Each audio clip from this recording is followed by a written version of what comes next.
Hello, it's Uzamaka again, and I've just touched on a series called Overcoming the Effects of Sexual Abuse.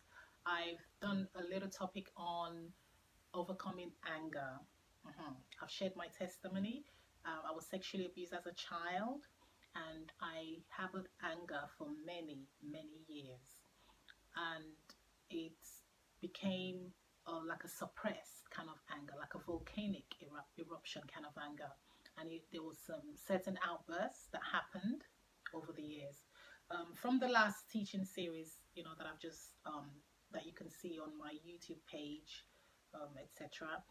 I just want to give you a quick, quick guide and on how to overcome anger. Number one, identify the issue. You're angry because you were sexually abused, you were raped, molested. You acknowledge that's where the root of the anger came from. I identify that you felt you lost control. That's the key thing. You lost control. You felt you lost control. You're angry at the abuser. You're angry at parents or people that never believed you. So the key things: identify the root cause of that anger.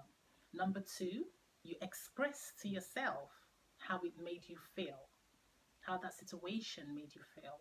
Because that's part of the healing process. You have to be honest with yourself. Number one, you were happy, you were full of life, and suddenly something happened which caused trauma, a traumatic effect, which changed your life, which changed your mood. You were joyful, and suddenly you've become depressed and everything. So number two, you express to yourself how that situation made you feel. Talk to yourself.